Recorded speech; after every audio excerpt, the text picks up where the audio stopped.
contigo, ele aqui de novo do Cantinho da Mê. Eu sou a Mê, este é meu cantinho, seja muito bem-vindo. Eu ainda tô resolvendo coisa da luz, não reparem nisso agora, por favorzinho. E eu quero falar especialmente com os cristãos nesse momento. A gente tá se aproximando de um momento muito importante ali para o nosso país. Inclusive, qualquer coisa que eu falo nesse vídeo que seja fora da Bíblia, ou até mesmo algumas coisas que eu falar sobre a Bíblia podem ser mal interpretadas, porque tá tudo tá tudo muito. Mas ainda assim eu quero falar com você, cristão.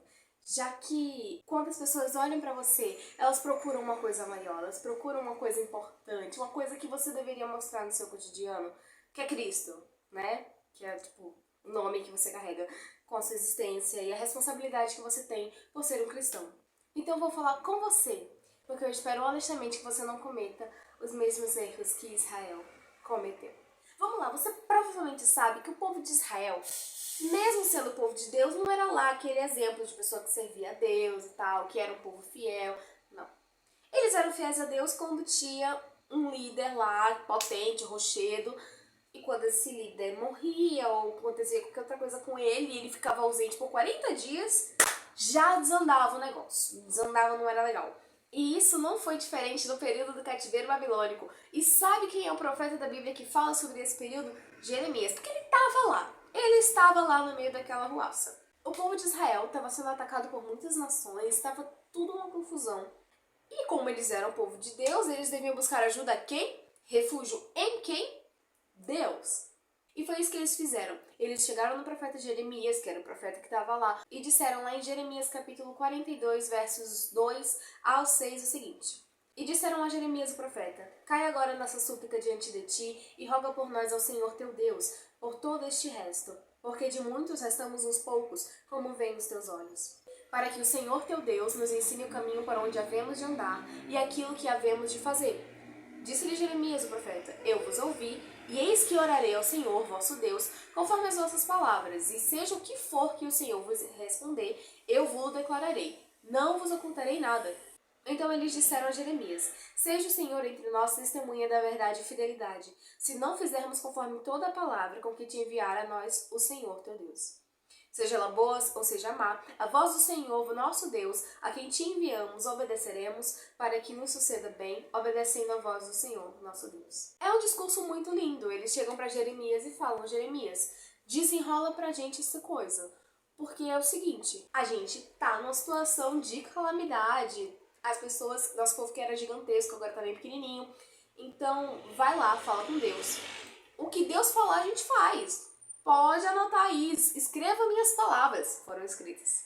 O que Deus falar, o que Deus mandar a gente fazer através de você, a gente vai fazer. Jeremias, tá beleza, eu vou lá, falo com Deus. O que ele falar, eu vou falar pra vocês. Que lindo! Jeremias foi, falou com Deus, apresentou a súplica do povo. E aí Deus falou: não vá pro Egito. Não se confie no Egito.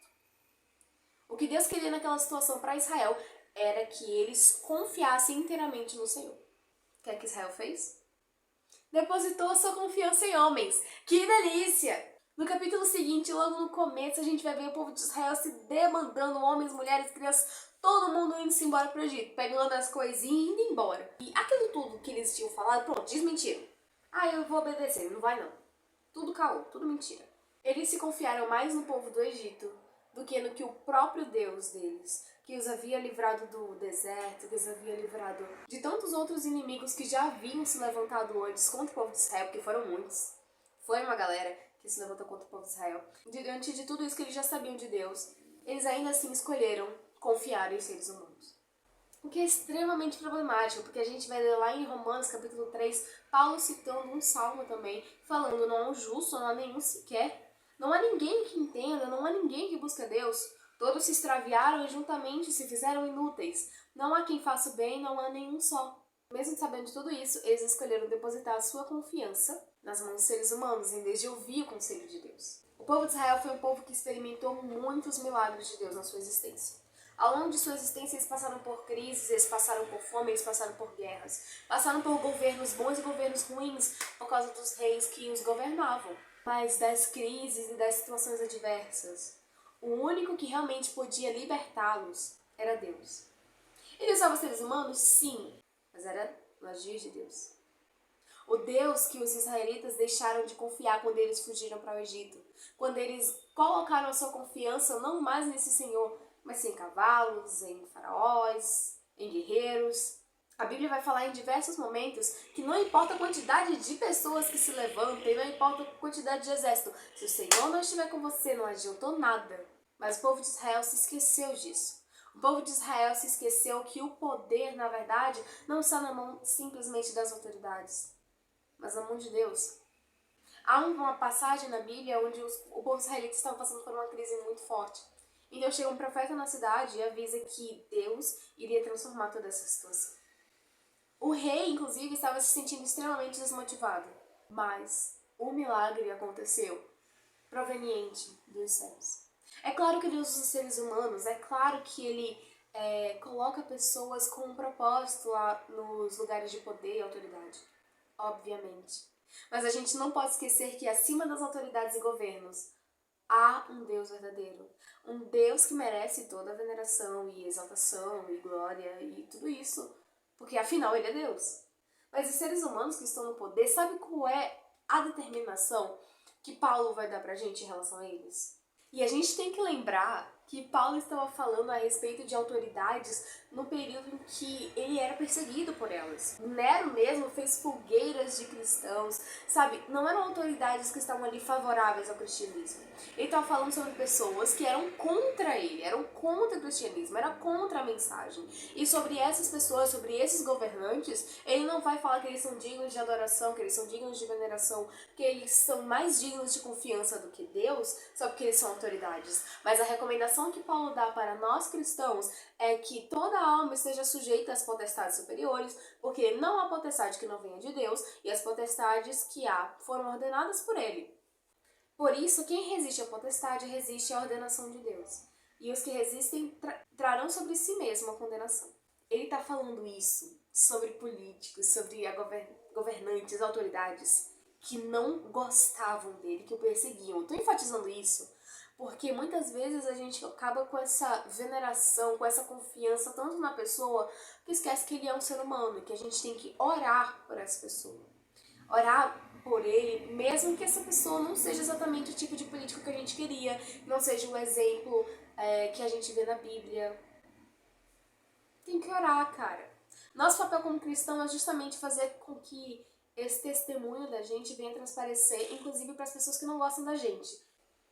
Seja a pessoa satisfatória aos nossos desejos ou não, essa pessoa deve ser alvo de nossas orações, sabe? E isso é muito louco no cristianismo, porque a gente vai ler no capítulo anterior a esse de Romanos 13, Paulo falando o seguinte: portanto, se teu inimigo tiver fome, dá-lhe de comer. Se tiver sede, dá-lhe de beber. Porque fazendo isto, amontoarás brasas de fogo sobre a sua cabeça.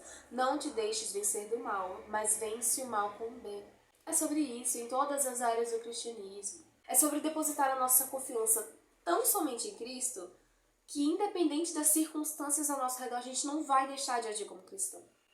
As pessoas vão procurar Jesus em nós e vão encontrar. As pessoas vão procurar um exemplo de pessoa que se parece com Cristo, que escolhe como Cristo, que respeita como Cristo, que ora pelas pessoas como Cristo, sabe? Porque Jesus orou por você. João 17, vai lá ler. A minha súplica é tão somente que a gente não venere as pessoas, não dê às pessoas a adoração que só Deus é digno. Não só as pessoas, mas também há muitas outras coisas. Mas tô falando das pessoas porque, infelizmente, a gente vê muito nisso, né? Até a moto sabe que isso é lamentável. Você tá entendendo? É isso. Que a sua confiança e que a sua adoração esteja somente entregue a Deus. Somente entregue a Jesus Cristo. Se tem alguém que pode mudar a situação do nosso país, é Ele. Claro, isso não vai te eximir da responsabilidade de votar conscientemente e tudo mais. Mas saiba que independente das circunstâncias, a nossa fé e o nosso amor devem estar afirmados no Senhor. De modo que a gente ame também as demais pessoas. Porque nós amamos, porque Ele nos amou primeiro. As circunstâncias não devem afetar a forma como a gente age, a forma como a gente pensa, a nossa sabedoria, que vem da Bíblia, sabe? O amor, que é o básico da nossa fé. E é isso que eu espero que as pessoas vejam Cristo em nós. Que assim, elas terão acesso a esse Cristo que salva. que muda, que transforma, sabe? E não simplesmente os políticos que não fazem nada disso. Contudo, eu vos revelarei a quem deveis temer. Temei aquele que, depois de matar o corpo, tem poder para lançar a alma no inferno. Sim, eu vos afirmo, a esse deveis temer. É sobre isso e tá tudo bem. Bom, gente, é isso. Eu não vou nem pedir que se vocês tenham gostado do vídeo, eu só quero que vocês tenham entendido. Deixe sua opinião nos comentários, eu vou amar conversar sobre isso com vocês nos comentários, sem ser ofensivo, por favor. E é isso, muito obrigada por tudo e tchau!